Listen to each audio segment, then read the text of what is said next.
Olá,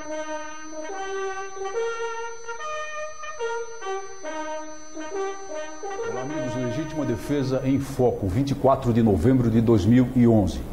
Não posso deixar de comentar uma notícia que não é tão comum no noticiário brasileiro. Aqui em São Paulo, capital, no bairro do Planalto Paulista, um pai de família, de profissão contador, reagiu a um roubo à mão armada dentro de sua casa, em que acabou saindo morto um dos ladrões e posteriormente preso pela Polícia Militar, um participante do roubo também, para variar, menor de idade, para variar com 17 anos de idade.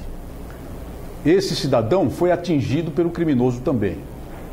E enquanto gravamos este programa, está internado em hospital em estado grave.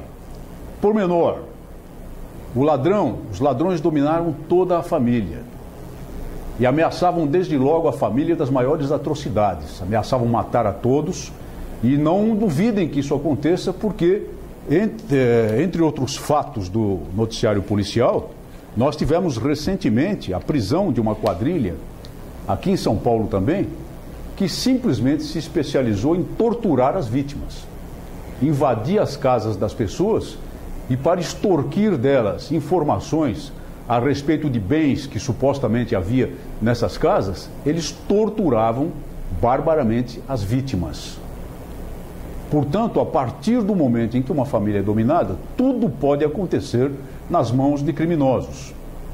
Quando o chefe de família conseguiu se apoderar da arma, um homem de 48 anos de idade, e disparou contra o criminoso armado mais próximo dele, foi atingido também. O criminoso conseguiu atirar 5 vezes, caiu ferido e em seguida interveio o filho da vítima, um jovem de 22 anos de idade, que aliás estava semi-imobilizado por causa de um problema de torção ou fratura na perna, apanhou a arma do pai e continuou a reação que acabou promovendo a morte do bandido. Nós não estamos aqui para comemorar a morte de ninguém e não estamos aqui para estimular violência, mas é muito importante que haja a consciência de que isso tem de acabar. A Polícia Militar chegou ao local dos fatos? Chegou. E prendeu o segundo criminoso que tentava a fuga, num veículo roubado. Mas, no momento crítico, não foi possível a Polícia Militar acorrer àquela cena de crime. Nesse caso, até houve a solidariedade de algum vizinho atento, que acabou ligando para o 190, depois que foram ouvidos disparos. Ou seja, depois do momento fatal em que poderia ter perdido a vida a vítima. Então a Polícia Militar, embora nós todos desejemos, e os policiais militares de São Paulo desejem ardentemente proteger o cidadão, chegou com atraso nesse episódio e chega com atraso em outros episódios. O criminoso, espero que queime no inferno até a eternidade. E isso não é estimular violência. Isso é tratar, como sempre, da necessidade de que as pessoas de bem tenham uma alternativa de defesa própria. Um homem como esse, que criava sua família, que ganhava vida, que tinha uma profissão, morando num bairro de classe média de São Paulo, não pode contar com algum elemento para sua legítima defesa? Nesse caso, ele se utilizou desse elemento. Eu não ficaria surpreso se depois viessem dizer que essa arma talvez não tivesse registro e venham a processar criminalmente a vítima depois que ela se recuperar do ferimento. Ou que algum iluminado invente de processar o filho da vítima, que na cena do fato e no calor dos acontecimentos se apodera da arma do pai e defende, continua a defender a família, termina o episódio de defesa da família, que felizmente nesse caso termina com a morte do criminoso, um caso bem sucedido de legítima defesa. Há outros casos bem numerosos de reação de vítimas contra criminosos. Eu não costumo pormenorizá-los e tratá-los aqui, porque na maior parte dos casos são policiais que reagem aos criminosos. Policiais civis, policiais militares, policiais federais. E alguém logo poderia dizer, aí, tá vendo? Só é bem sucedido porque é policial, tem o treinamento policial. Reagir à ação criminosa é o mesmo que assinar uma sentença de morte.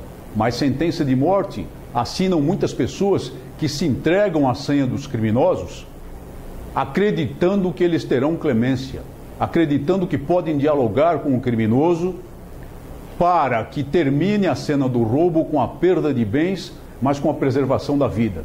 E aí passam por humilhações, passam por torturas, como naquele caso que eu mencionei, passam por violência sexual, muitas vezes praticada dentro de casa e sendo obrigada a família a assistir à cena.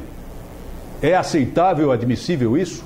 Eu daria uma medalha a esse paulista de 48 anos que defendeu o seu próprio lar. Eu daria uma medalha a esse jovem que prosseguiu na defesa do seu lar e do seu pai. Não pode o Estado ter o monopólio da coragem. Nunca devemos deixar de repetir isso à exaustão até que as consciências se aclarem um pouco. Não pode o Estado ter o monopólio da coragem. Não é possível castrar os cidadãos brasileiros, não é possível emascular o país, não é possível retirar do brasileiro a capacidade de, em última análise, quando não houver o recurso, o socorro imediato da força policial, defender o seu lar, defender a si mesmo e, quem sabe, defender o vizinho. Este fato é muito emblemático nesse sentido.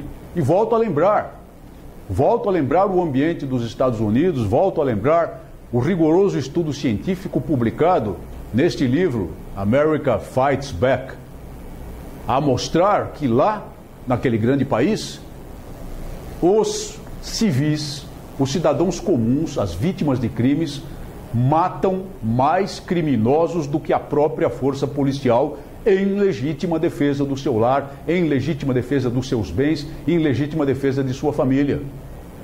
E fortalece-se lá o direito à legítima defesa, como vimos na decisão recentemente comentada da Câmara de Representantes, ou Câmara de Deputados, equivale à nossa Câmara de Deputados dos Estados Unidos, a garantir finalmente a validade das autorizações de porte de arma interestaduais. Ou seja, um Estado emitindo autorização, essa autorização com validade nacional, que não mais do que deriva do direito reconhecido recentemente, em 2010, novamente reafirmado pela Suprema Corte daquele país, da posse mansa e pacífica e até o porte manso e pacífico de armas de fogo de defesa pessoal como um direito individual. Lá se avança, cá se recua.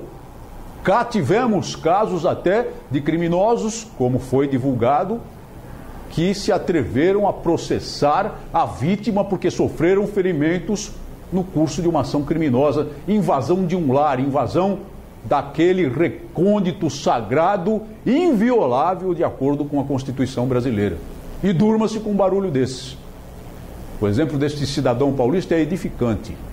Isso poderá lhe custar a vida? Poderá. Mas morreu, se tiver de morrer, e esperamos que ele recupere a saúde brevemente para conviver com sua família e continuar com sua vida, defendendo o seu lar, praticando um ato meritório e notável, pelo qual efetivamente deveria ser condecorado, com solenidade, em praça pública, com a presença de todos os cidadãos paulistas. Muito obrigado por sua atenção e até o próximo programa.